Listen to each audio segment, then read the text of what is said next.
everything else has a purpose, then this ruh that's been given must also have a higher purpose. Why give me a sense of right and wrong? Why give me a sense of justice? Why give me a desire to be generous? Why give me a sense of compassion and mercy and goodness and truthfulness? Why give me those things? Assalamu alaikum. Before you begin this video, just quickly wanted to let you know that so much of the work on the Quran has been completed on Bayyinah TV. I want you to enjoy systematically studying the Quran from the beginning all the way to the end in brief and then in great detail. And to do that, I'd like for you to sign up on BayyinahTV.com. And once you appreciate what's going on in Bayyinah TV, I want you to become an ambassador for it and share that subscription with friends and family and give it as a gift also. Thank you. Before I share with you the subject matter of Surah Al-Qiyamah, I need to have some preliminary discussions with you. So this is not part of the surah discussion, but I believe it's necessary for you to appreciate the power of the surah. And the reason, I'll tell you the reason from the beginning why I believe this discussion is necessary. The reason it is necessary is that there are two things Allah put together in the beginning of this surah. The beginnings are very important. Like any course that you take, any book that you read, the opening is key to the rest of the subject matter. Like the Fatiha is the key to the Quran. But in a sense, every surah has its own Fatiha, has its own opening. And the opening of this surah is two statements from Allah, two oaths. لا أقسم بيوم القيامة ولا أقسم بالنفس اللوامة. No, I swear by the day of resurrection. No, I swear by the guilty self, the guilty conscience. Okay? So the day of resurrection, thank you so much. I will open up my own store. Okay, very good. I swear by the day of resurrection and the guilty conscience. Now the day of resurrection, you guys know this is the day when the skies and the earth will collapse. The stars will start falling apart. Animals will be herded. Oceans are going to boil over. This is the most chaotic event in the entire lifespan of the universe. That's the Day of Judgment. So it's a huge event, the Day of Resurrection. And followed by that huge image, Allah mentioned, and I also swear by the guilty conscience. Now the guilty conscience is something you feel inside you. And if you're sitting here feeling guilty right now, the person next to you doesn't know. And if somebody put you under a CT scan machine, they wouldn't be able to find any traces of your guilt. They wouldn't be able to measure it in any kind of scale. It is the most unnoticed, invisible, personal, minuscule feeling. It's a feeling, isn't it? The guilty conscience is a feeling. So the grandest of events is compared or put right next to the most microscopic feeling. Two polar opposite ends of reality. And think of it another way. Resurrection Day is actually something where physical changes are going to happen, isn't it? Physical change. The sun and the moon, as will be described in the surah, the sun and the moon will crash into each other. The sky is going to tear open. The earth is going to tear open. These are physical events, aren't they? But the guilty conscience, is that a physical phenomenon or is that a spiritual phenomenon? That's a spiritual phenomenon. That's an emotional phenomenon. It's a psychological phenomenon. It's in the world of the abstract. It's not in the physical world. So Allah put something, the greatest physical event, and He put it right next to this tiny little spiritual or emotional event that happens inside your conscience and my conscience all the time. Allah is making a connection between these two things. Allah Himself has drawn a connection between these two things. And this is not small. And just to wrap my head around this, I had to do a lot of homework. I had to do quite a bit of homework. So I'm going to try to lay all of that out on you. And I'm not going to give you a break until I'm done. Sorry. Okay? Because I really need you to have this coherently in your heads. So I'm going to give you a choice right now. Should I give you a 5-minute break and then start this? Or should I start this right away? Should I? Okay. That one child said, 5-minute break. And nobody can start right away. Okay. Sorry, child. Enjoy your sleep. Okay. Now, human beings have ideals, but where do they come from? Let's begin here. Human beings have what? Ideals. Well, somebody's ideal is they want to make a lot of money. That's my goal. That's my ideal. I just want to make money. I want to get rich like that guy. I want to have that car. That's their ideal. Somebody's ideal becomes their sports team. Man, we're going to win the championship. I'm going to paint my face in my team's colors. The finals day is Yawm Al-Qiyamah for them. Right? This is hasha. This is hisab. Right? Like they're closer to Allah as the seconds count down in the penalty box. They're making more dua to Allah at that time than any other time in their life. Somebody else, their ideal in their life is, if I just marry him, my life will be so happy. Ya Allah, I just want him. Just give me him. Okay? Somebody else's ideal is they just want their child to become a certain way. This is what's on their mind, their ideal. Somebody else's ideal is power. Somebody else's ideal is proving themselves. Somebody else's ideal is, I don't know, animal rights. Somebody else's ideal is the LGBTQ movement. Somebody else's ideal is just, I want to look like that influencer. I want to get more followers. I want to have more influence than that influencer. I want to influence that influencer.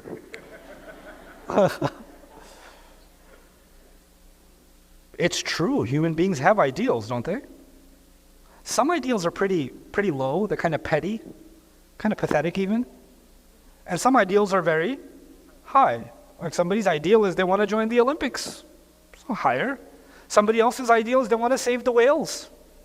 Gets higher. Somebody else wants to save the ozone layer. That's an ideal. They have a cause. They have an ideal. Somebody wants social justice. Somebody wants to battle racism. Somebody wants to battle police brutality. Somebody else wants to battle corruption in government. Somebody else wants to... They're ideals. And from the lowest level to the highest. But one thing is for sure. Every human being has what? Ideals. Whether they're pathetic or they're remarkable, they have them. This much we agree. You guys agree? Okay, now let's go forward. Freud. I know there are children here, but you grow up. Okay? Freud answers the question, where do these ideals come from? Where did the ideal for justice or beauty or power, anything, where did it come from? His idea is, well, we have unmet sexual desires, and when human beings aren't able to meet their filthy desires, they come up with ideals to compensate as a substitute for those unmet sexual desires, and that's where religion, politics, morality, art, and science comes from. This is a khulasa of Freud. Okay, this is a summary of Freud.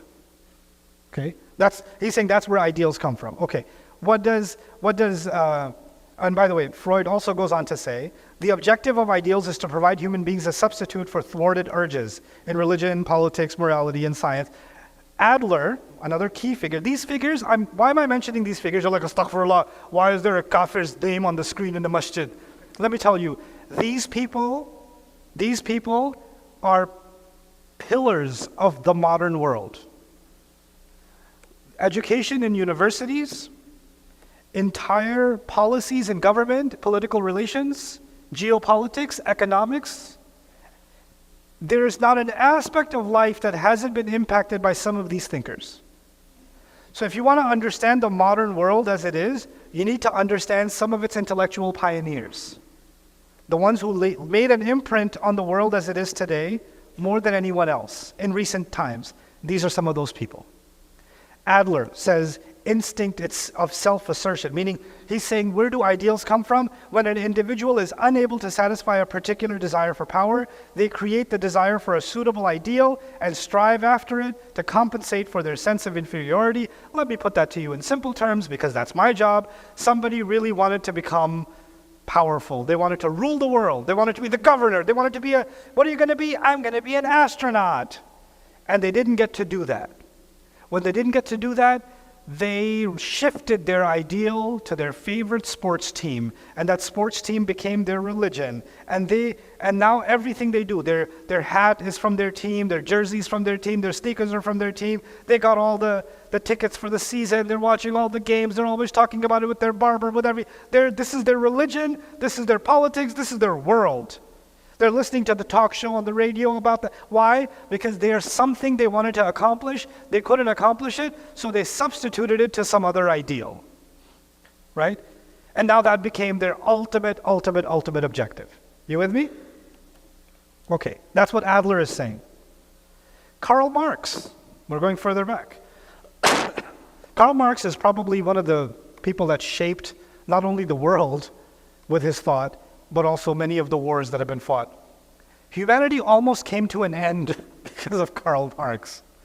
The Cold War, at the end of which the entire planet would have been a nuclear wasteland, the battle between capitalism and communism that some of you don't know about as much, which was going on in the 50s and 60s, right? The world almost came to an end, came from ideas as powerful as Karl Marx. And what's he saying about ideals? He says something crazy. He says something crazy. It's very relatable. He's making sense. He's saying ideals are rooted in the economic urge and are no more than distorted reflections of one's economic condition. What does he mean? He means if you are rich, you have a different set of morals. If you're poor, you have a different set of morals. If you're living in Pakistan and everybody's taking bribes, then you come up with your own morality and say, you can't survive, what are you supposed to do? So you come up with a different set of ideals. If you're living in a rich nation, you come up with a different set of ideals. So your ideals change depending on your economic situation. They're a product of your economic situation. That's what Karl Marx is arguing. By the way, as an extension of Karl Marx, eventually, what is communism suggesting? Communism is suggesting everybody gets paid the same, everybody lives the same, everybody dresses the same, everybody's equal in every way. You know what that means? There's no economic up and down, so the ideals will remain the same. Because ideals change because economics change, so why not just make the economy stable so the ideals will become stable? That's kind of the logic, okay? Where do they all agree? I mentioned Freud, Adler, I mentioned Karl Marx. There are others. I could have mentioned others. But where do they all agree? Listen to this is really important. It's coming back to Surah Al-Qiyamah, I promise you. Ideals are not independent of human nature. Ideals are derived from one or more instincts. In other words, social reality, economic reality gave you ideals. Your own innate sexual desires gave you ideals. Your unmet psychology compensation gave you ideals. In other words, they are from within human nature. Now, why is this important? Let me explain why this is important. Because this leads us to materialistic atheism. And let me explain in simple language why. I really want you to understand why. Materialistic atheism means there is no reality outside of this universe. Yes? The only reality is this physical universe. Okay. If this is the only reality and we are in this universe, then I am also only made up of this physical universe. Which means my ideals were also developed just like I evolved, just like my cells developed. My ideals also developed in this physical universe. They're a product of this world. We created them. Or they're a product of the biological process or the psychological process. They don't come from outside, they come from inside. This is really important. Now, ideals cannot be anything but a random accident, as all of existence is a random accident. This is the atheistic view. In reality, conscience itself is a figment of our minds. By the way, this surah is going to talk about the guilty conscience, right? You cannot talk about the guilty conscience until you talk about the conscience itself. So let's talk about the conscience for a moment. Here's where the atheist is stuck.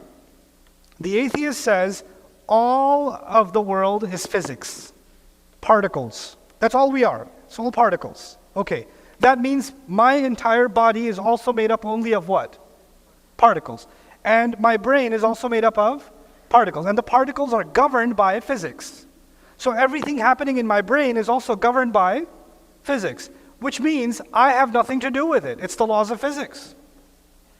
So when I decide to do something, I think it's me who decided, but actually it was the laws of physics that decided. Because just like I don't control the electrons, and I don't control the neutrons, and I don't control the protons or the quarks, and I don't control the molecules, if I don't control the subatomic particles, how can I control the collection of them? I have no control. Physics is in control, which actually means there is no such thing as free will. It's just a figment of our imagination. Free will is imaginary. It's not real. That's where the atheist is right now. And as a result of that, by the way, if free will is imaginary, that means I am not responsible for my actions. Who's responsible? Physics is. Seriously, it's all physics. And if it's all physics, then there is no right and wrong. It's only physics. Because if there's no conscience, then there's no morality. It's only science. So just do what the particles do. Just go with the particular flow. Okay? This is the atheistic worldview. Now, the Quran's view. Let's contrast. Human beings possess the urge to pursue the ideals of beauty and perfection. I will add even more. Beauty, perfection, justice, gratitude, patience, virtue, generosity. Those are higher ideals, right? Human beings possess these ideals independent of nature. These ideals did not come from the physical universe. They came from something higher that is beyond the physical universe. We call it the ruh. We call it fitrat Allah allati fatara an-nasa alayha. The ruh was blown into this body. The body is from the physical universe, isn't it? It's made of clay. But the ruh, is it from the physical universe? No, and our morals, our ideals did not come from the physical universe. They came from beyond the physical universe. Okay, now this urge isn't a product of the physical universe. It is from beyond the physical, and it even, listen to this, it even has the power to dominate and subserve instincts. In other words, my body is just a more advanced version of a cow or a dog or any other animal. And all those animals have instincts. They have sexual instincts, they have appetite instincts, they have preservation instincts, don't they? They have herd instincts. Do I have those instincts too? Do you have those instincts too? Yeah, we do. Now, what the Quran is actually showing us is that this spiritual thing that was put inside us is more powerful than the instincts that I have. So even if I have animal instincts, this ruh can control them. It can dominate them. Now, this is the Quran's view. Now, why does this matter? I've decided to give you a break, but I'm going to give you a break after these 10 questions. I don't have the answers to these 10 questions in this series, but I want you to know the questions. Okay? Here are the questions. If ideals determine all of our behavior, what determines the ideals? Isn't that an important question? Because when a person sets the ideals, that decides all of their behavior. That's the question Karl Marx is trying to answer. That's the question Freud is trying to answer. That's what Adler is trying to answer. That's what your therapist is trying to answer. Why do you feel that way?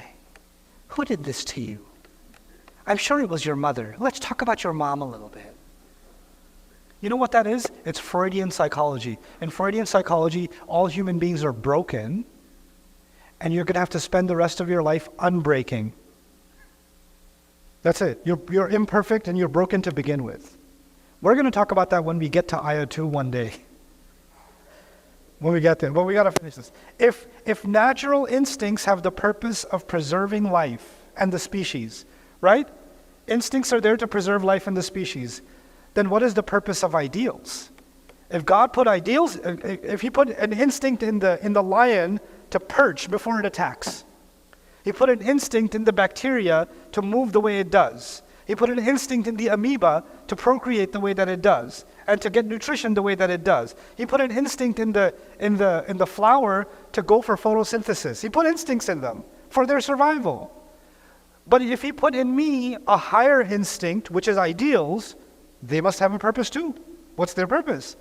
How do these ideals impact the world? How can the urge for ideals be properly satisfied? This is an important question. You know why? Because somebody came along and said, the ultimate ideal for humanity is Christianity and the Christian doctrine. And the world, huge parts of the world consumed it, but they couldn't digest it. It created too much chaos. So they rebelled against it. And they said, no, we need liberalism. We need liberation from Christianity. And so the Europeans rebelled. And then came, secular humanism. And now secular humanism came, and when it came with its own set of problems. And then they started seeing a class society emerge. And then communism said, there's too much class society. We need something that sets everybody equal. And so communism came, a new ideal. And when it came, it was spreading in the world like wildfire, man. Young people were fired up against the bourgeois because it was the new ideal. But then it started collapsing because it was denying some parts of human instincts. Human nature was being denied. And then new ideals emerged, a merger between capitalism and socialism and democracy. And now we're like, we finally got it. This is perfect. We should export this to Iraq. We should export this to Afghanistan. This is great. If people have this, is going to be awesome. Right? Because it works so well for us. Right? And now human beings are starting to realize this isn't working either. And then feminism came, because women are oppressed. So feminism came. This is the new ideal. And then radical feminism came. No, you're not feminist enough. We need a radical change. And then somebody else came and said, what do you mean feminine? I'm offended by the word. You're judging my fluidity. I'm another, And so a new ideology came, and then a new idea. And you know what happens every time a new ideology comes? Every ideology is a reaction to something that wasn't being satisfied in the previous one. You see that? But every ideology is imperfect. And it has the germs that will destroy it inside it. And so it starts collapsing on itself. When people ask me, Ustad, what do you say about the LGBT? I say, wait. That's all I say. Wait. Why? Why? Because it's against fitrah, right? And guess what happens with anything that's against fitrah? It dies. It cannibalizes. Just relax. Just chill. Just watch the show. Just watch it rise, and then watch it what? Fall. Because when communism was rising, guess what Muslims were saying? What are we going to do about communism?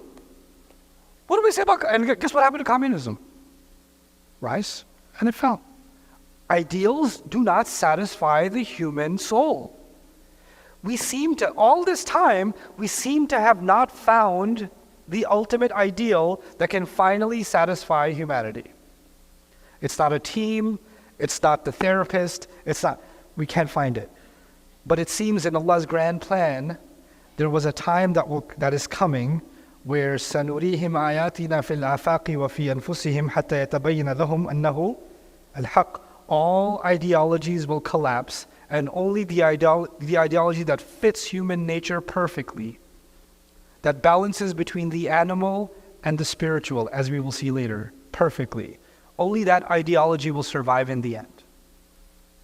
To me, I'm actually fully convinced the world on its own, as it goes from one crazy ideology to another, is actually naturally taking a course towards Islam.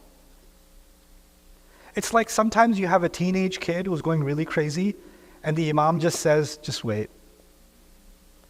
And the kid gets really stupid, and then he feels really bad. And he comes back and says, I was really messed up. Now I'm memorizing Quran, and I'm taking care of my mother, and I massage her feet every day, and I can't believe I was that stupid. Does that happen?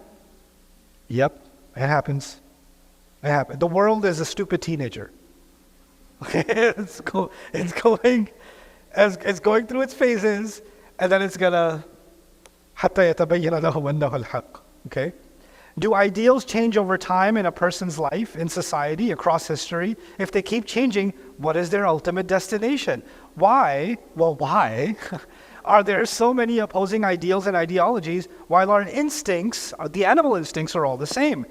Is the relationship between ideals and animal instincts we do seem to carry both. We have animal instincts and we have ideals, and they seem to go against each other. How come? How do ideals impact politics, ethics, law, art, education, science, philosophy, and religion? By the way, do people's ideals impact these things?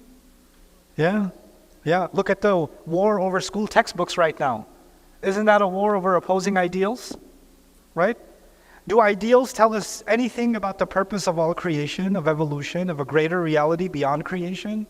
Can understanding ideals and their origin impact our understanding of physics, biology, psychology, personal and social, the unconscious mind, reason, intuition, prophethood, history, culture, civilization, war, revolutions? My God, our understanding of reality itself is based on ideals. Is based on ideals. I know this is very philosophical, I know. But it's important. I could just give you an inspirational, like Mufti Menk style talk. I love him. I'm going to send him a WhatsApp that I trolled you today. I'll send him a voice note. Well, anyway, but I need, something is happening. The world is getting stupider and smarter at the same time. I figured this out when I went to Pakistan. The dumbest questions I've ever heard in my life came from Pakistan. And the smartest people and the smartest questions I've ever heard in my life came from Pakistan. And I realized this is TikTok. TikTok will either make you dumber than you've ever been, or it'll make you smarter than you've ever. I met 12-year-olds that are smarter than me, that when I was 12, I was an amoeba compared to them. Like they're really smart. And then I've met 40-year-olds that are like, did you stop growing at the age of 3? What happened to you? Who did this to you? All right? But anyway, I'm going to keep moving. The pursuit of new ideals, actually, we already talked about this. It will break and make way for a new ideal. Okay, so thus far, if you're not asleep already, let's do this. Psychology and scientific atheism is arguing that consciousness comes from within physical nature. It is not from anywhere beyond the measure of physical reality. But after the theory of relativity, something happened. And Muslims didn't pay enough attention, except very few people. I know this is crazy. You guys need to hear this though. Every Muslim should hear this, and I'll give you a book at the end of this that everybody should read. Especially every college student needs to read this book. I'm going to give you a homework assignment. Not today you read it, but make sure you read it this month sometime. Actually, it's on my mind now, so I'll tell you now. It's called The Ideology of the Future. The Ideology of the Future by Professor Muhammad Rafi'uddin. The Ideology of the Future by Professor Muhammad Rafi'uddin. Rarely have I ever read something that profound. Much of what I'm sharing with you is a summary from his first few chapters. Muhammad Rafi'uddin. Okay, listen to some of the... So what is the theory of relativity?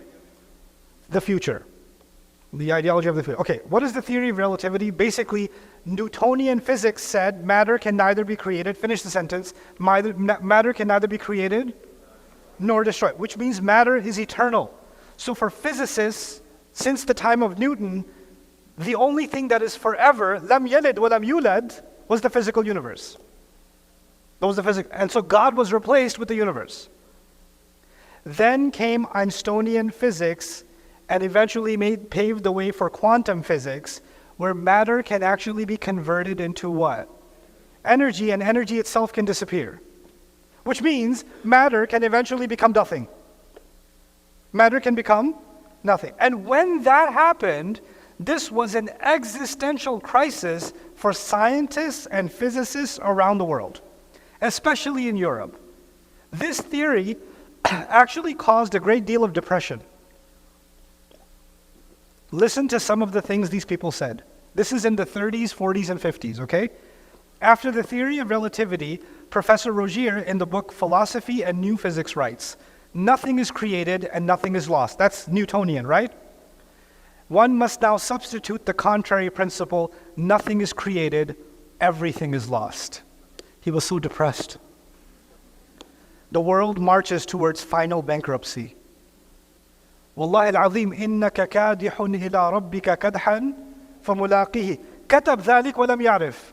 He wrote humanity's heading towards bankruptcy. He didn't even know إن الإنسان لفي خسر, and he wrote that.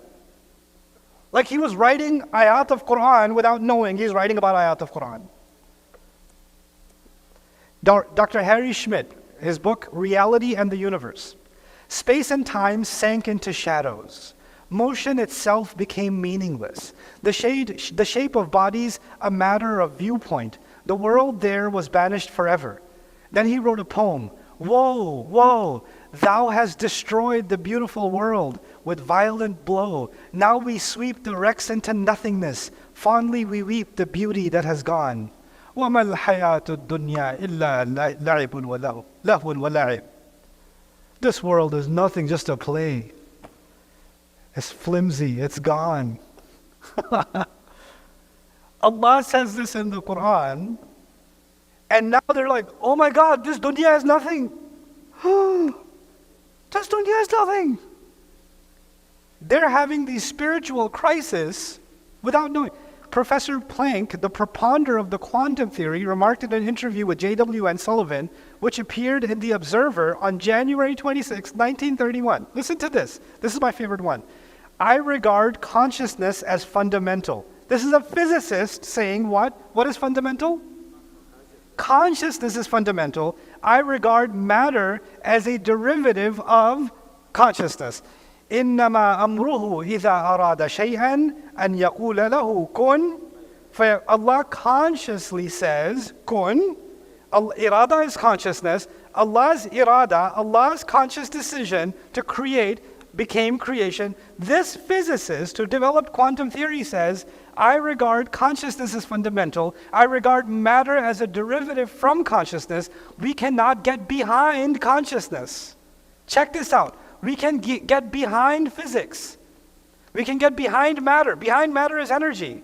Behind energy is nothing. But behind that nothing is consciousness, and we cannot get behind that. This is, لَيْسَ كَمِثْلِهِ شَيْءٍ. لَيْسَ كَمِثْلِهِ شَيْءٍ. And this is like, Allahu wara' thumma wara'ul wara'. Allah is beyond the beyond. You can't get behind Allah. Right? So, now check this out. He goes on. We cannot get behind consciousness. Everything that we talk about, everything that we postulate as existing requires consciousness. Everything requires iradatullah. Kun fayakun. It requires it. This is all going to come back to Surah Al-Qiyamah, I promise, before the Day of Judgment. It's coming. Okay? Sir Oliver Lodge, the universe is ruled by mind. They can't say Allah, right? So they're going to say what? Mind. And whether it be the mind of a mathematician, or of an artist, or of a poet, or of all of them, and more, it is like whether he has the asma, وَلَهُ الْأَسْمَاءُ الْحُسْنَى. So he says, one of his asma must be he's al-Hasib, right? And he's al-Jamil, and he's al-Musawwir, an artist, right? Are these Allah's names? Right? And then he says, and of all of them and more, it is the one reality, al-Haq, which gives meaning to existence. خَلَقَ السَّمَوَاتِ وَالْأَرْضَ بِالْحَقِّ. Allah Himself is al-Haq, and He created samawat wal-ard bil-haq. Enriches our daily task, encourages our hope, energizes us with faith, wherever knowledge fails, and illuminates the whole universe with immortal love. This is a physicist talking. A physicist. Nowadays, when you think of scientist, you immediately think atheist. There has been a suppression of the community of scientists that developed incredible spiritual insights because of quantum physics. And let me tell you why that happened. Because quantum physics for the first time says there's more to reality than matter. Right? Which means for the first time we had to acknowledge the ghaib. The ghaib, the unseen, became part of the scientific discourse. This was unprecedented in human history. Right? There's more. There's more. I know you're not bored because I believe in myself. Okay. Sir James Jeans, The Mysterious Universe. He writes, 30 years ago, we thought or assumed that we were heading towards an ultimate reality of a mechanical nature. Today, there is wide measure of agreement, which on the physical side of science approaches in almost to unanimity, meaning there's ijma' of the ulama of science, that the stream of knowledge is healing towards a non-mechanical reality, meaning the world is not running itself. It's not just mechanics. The universe begins to look like a great thought rather than a great machine, wow. Wow. Mind no longer appears as an accidental intruder into the realm of matter. In other words, this was the problem for the scientists. How can we have a mind? How can we have a free-thinking mind? This must be an accident of nature, because nature itself doesn't have a mind. It's just physics. So for them, the fact that we have a conscious will, we have a mind, was an accident.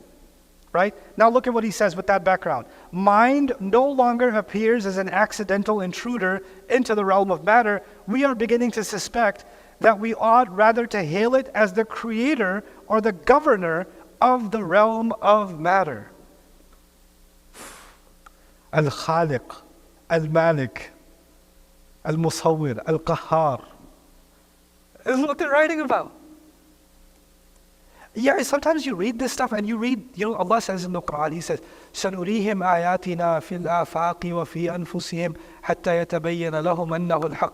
We will show them our signs in the horizons and inside of themselves until it becomes abundantly clear to them that it is the ultimate reality.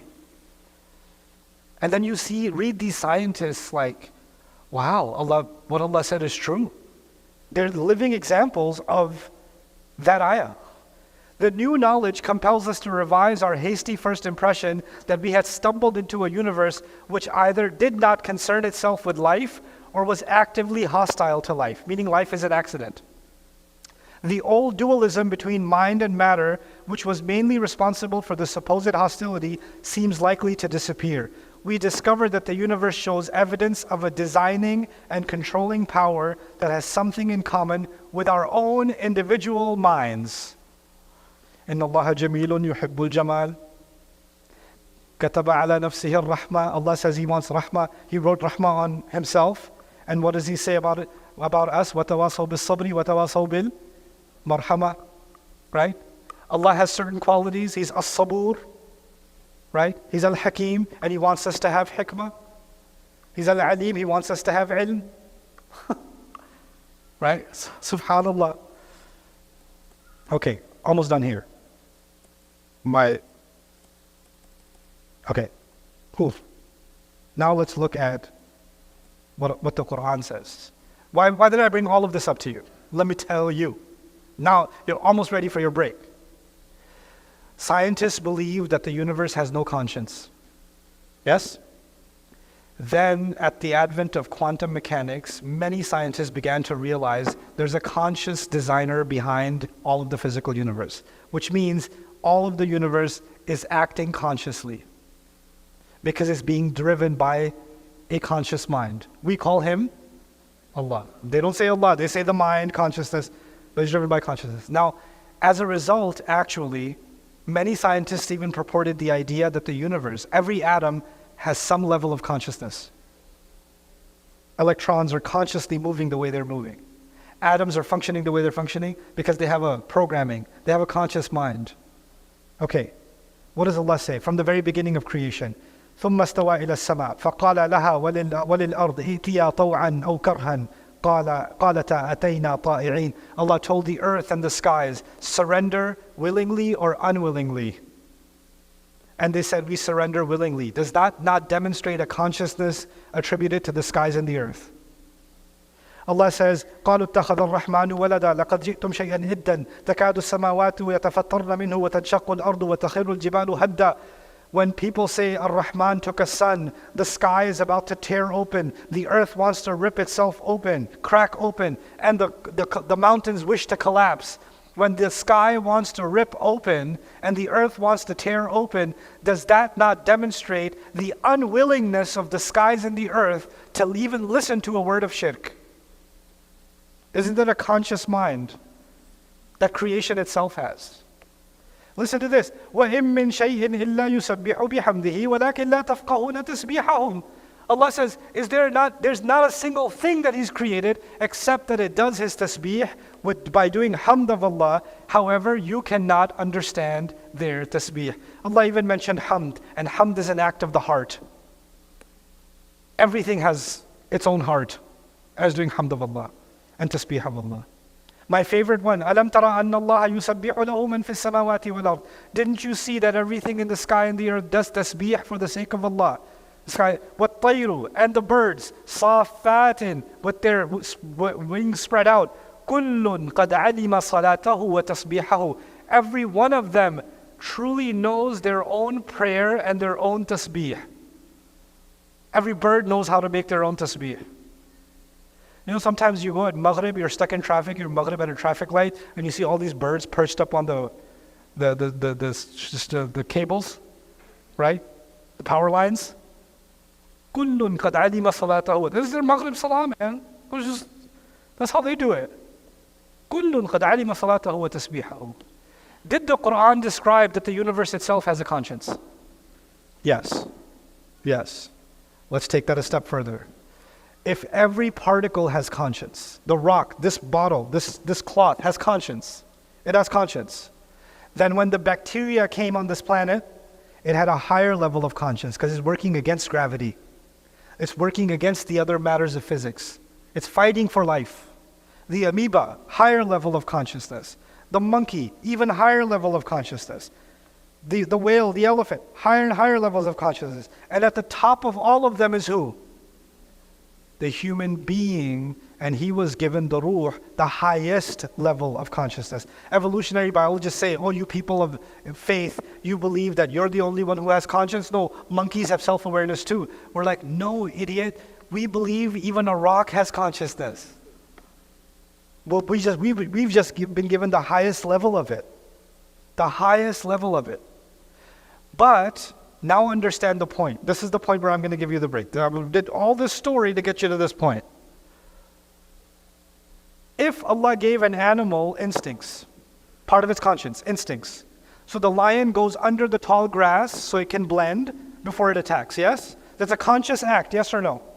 Right? Okay. The bird is building a nest. A conscious act, yes or no? It's protecting its eggs, conscious act, yes or no?